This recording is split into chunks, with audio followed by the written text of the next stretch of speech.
is $24 trillion in debt. 24 trillion. If you were to force sale the entire United States at a bankruptcy sale, private and public land and property, you're talking about $7 trillion at a forced bankruptcy sale. This is why they want to keep people in the United States. Because we, as a natural resource, have been pledged to a group of men as bankers as a natural resource. They own our wages. They own our wages. It's pledged. Get a Black's Law dictionary. Look this stuff up. I'm not making this up. This is reality. We have literally been sold out. Literally. Since 1933. And they can't let us escape because if we migrate out of here, they don't have a word for us. You know, and we have a very low tolerance for tyrannies here. Very low tolerance. And if they can disarm everybody, and if they do suspend the Constitution, then you don't have to worry about Second Amendment infringements. There is no Second Amendment. That's how they're going to get around it. There's no way they're going to ratify the Second Amendment. What they're going to do is they're going to suspend the Constitution. Then you have no rights. They've set the whole thing up to do it that way. If they can disarm everybody, then it's done. It's over. Now, I'm not an advocate of violence. I'm not. Absolutely not. But I'm not an advocate of slavery either. You know, I believe that if you go to work and you work 40, 50 hours, you deserve to take home what you owe, what you earned, and raise your family. I'm not opposed to giving the government a little piece to run the nation. But this is ridiculous.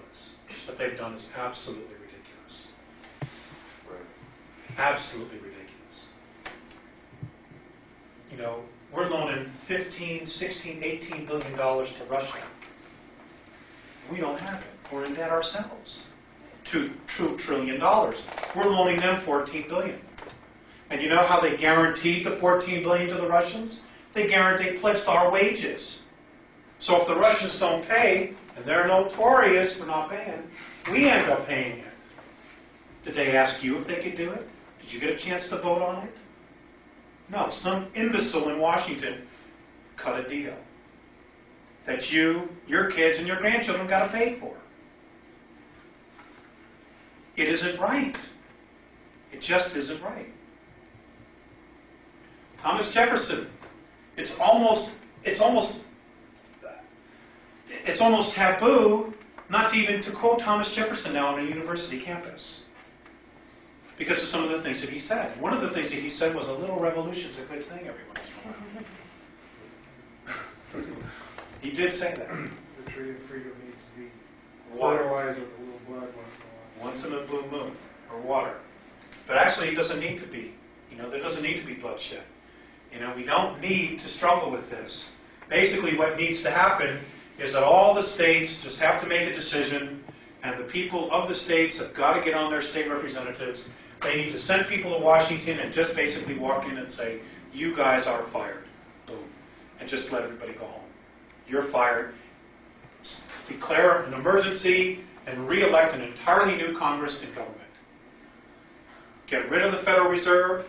Get rid of the Internal Revenue Service. Get rid of the Department of Defense. All of those private corporations that call themselves the government of Washington, D.C., just get rid of them.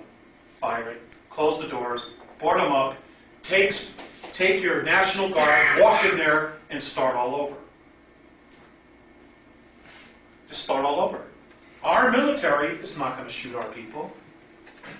That's why they're being sent out of the United States. Because they already know that they're not going to start shooting our own people. But the UN troops, they don't know us. They could give a damn. Whew. I have a little energy on this, I guess you can tell.